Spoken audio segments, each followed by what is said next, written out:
అసలు నన్ను నమ్మలేదు సార్. అది నిరూపించడానికే నేను సెంట్రల్ గవర్నమెంట్‌కి department of expenditure and ministry of finance వాళ్ళకి ఆర్‌టీఐ అప్లికేషన్ పెట్టాను సార్ మే నెలలో. వాహ్! హ్మ్. ఎవరెవరు ఎక్స్-ఎంపీ పెన్షన్‌లు తీసుకుంటున్నారో వాళ్ళ లిస్ట్ ఇవ్వండి అని. హ్మ్. వాళ్ళు ఇచ్చారు సార్. గ్రేట్. అదే విధంగా స్టేట్ గవర్నమెంట్‌కి ఆర్‌టీఐ అప్లికేషన్ పెట్టుకున్నాను సార్. ఎవరెవరు ఎక్స్-ఎమ్మెల్యే పెన్షన్ తీసుకుంటున్నారో వాళ్ళ లిస్ట్ ఇవ్వండి అని. వాళ్ళు అక్కడ ఇచ్చారు సార్. ఎంపీకి, ఇక్కడ ఎమ్మెల్యేకి 2 కూడా పెట్టినావు. వాళ్ళు లిస్ట్ ఇచ్చారు సార్. ఇచ్చారా? ఇచ్చారు సార్. ప్లీజ్ గణేష్, ఈ రోజు మరి ఆ పెన్షన్లు తీసుకున్నటువంటి అంటే వాళ్ళ మిస్టేక్ అని కూడా చెప్పట్లేదు. సార్. తీసుకోవాల్సినటువంటి అవసరం లేదు. చెప్తాను సార్. ప్రజల సొమ్ము. Yes, absolutely. ప్రజల సొమ్ము. సార్, చట్ట ప్రకారం వీళ్ళు ఎంపీ, ఎమ్మెల్యే పెన్షన్ తీసుకోవడం సబబే అయినా, ఆ చట్టాన్ని సవరించేది, తయారు చేసేది వాళ్ళే సార్.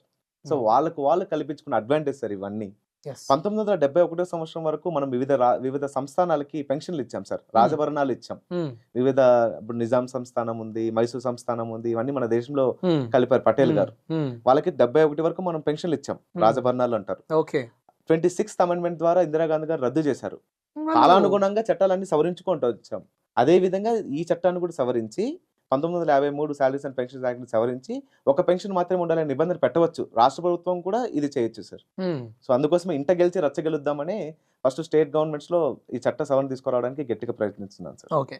ఇప్పుడు 2 పెన్షన్లు తీసుకుంటున్నటువంటి రాజకీయ నాయకులు ఎవరో దయచేసి చెప్పాల్సిన అవసరం ఉన్నది. తప్పకుండా సార్. ఎందుకంటే అది ఈ వీడియో వాళ్ళ వరకు వెళ్తే అట్లీస్ట్ అయ్యో నిజమే కదా, కరెక్టే కదా సార్, చాలా చిన్న అంశమే కావచ్చు, చిన్న డబ్బే కావచ్చు, కానీ ఆ డబ్బు ప్రజలకు, ఖచ్చితంగా పేద ప్రజలకు. ఖచ్చితంగా సార్. మనం ఒక బిస్కెట్ ప్యాకెట్ కొంటే అందులో ఒక పైసా ప్రభుత్వానికి పన్ను కడతాం సార్.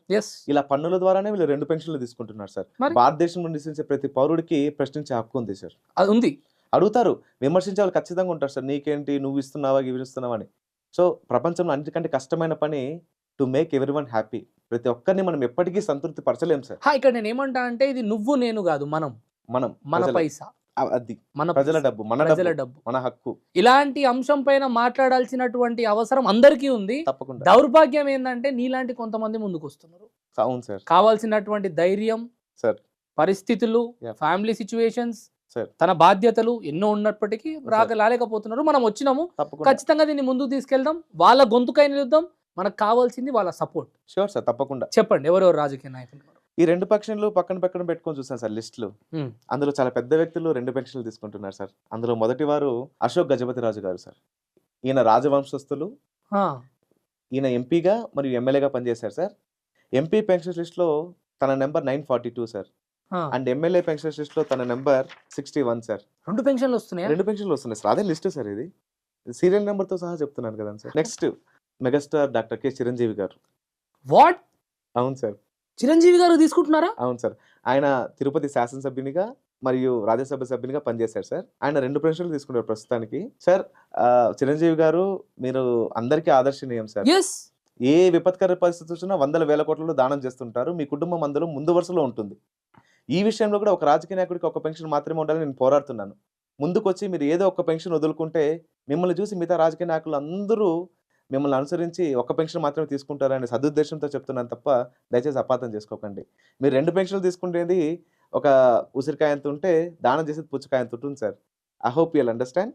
చిరంజీవి గారి ఎంపీ పెన్షన్ నిజం, నువ్వు చెప్పిన లాస్ట్ మాట నిజమే. ఎందుకంటే ఆయన ప్రతి పరిస్థితులలో ముందుండి సమాజానికి ఒక ఆదర్శనీయంగా నిలబడుతున్నటువంటి ఆయన మన కోసం పోరాడుతున్న నీ పోరాటంలో ఎట్ ది సేమ్ టైం తాను ముందొచ్చి ఒక పెన్షన్ రద్దు చేసుకొని ఒక పెన్షన్ తను తీసుకొని రాజకీయ నాయకులకు కూడా నిదర్శనంగా నిలబడాలి.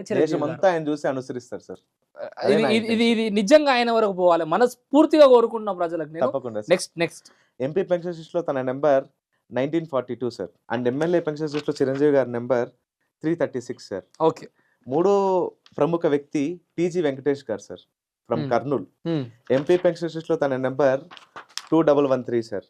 అండ్ ఎమ్మెల్యే పెన్షన్ లిస్ట్ లో తన నెంబర్ 333 సార్, 333. ఇలా ఎంతమంది ఉన్నారు? చాలా మంది ఉన్నారు సార్. ప్రముఖుల్ని తీసుకున్నాం సార్, ఎందుకంటే వీళ్ళని చూసి మిగతా వాళ్ళందరూ ఆదర్శంగా నిలుస్తారు అని. చెప్పండి. 4వ ప్రముఖ వ్యక్తి మాజీ ముఖ్యమంత్రి వర్యులు నాదెళ్ల భాస్కర్ రావు గారు సార్. ఆయన ఎంపీ పెన్షన్ లిస్ట్ లో తన number 218 and MLA pension list లో తన నెంబర్ 85. ఇంకా 5వ ప్రముఖ వ్యక్తి అనంత వెంకటరామిరెడ్డి గారు sir, from Anantapuram. MP pension list లో తన number 674 and MLA pension list లో తన నెంబర్ 371. ఇప్పుడు నేను చెప్పిన ప్రముఖులందరూ సమాజ సేవ చాలా ఎక్కువ చేస్తుండొచ్చు సార్. మిగతా రాష్ట్రాల వాళ్ళకి ఏదో ఒక పెన్షన్ తీసుకొని మిగతా వాళ్ళకి ఆదర్శంగా నిలుద్దామనే సదుద్దేశంతో చెప్తున్నాను.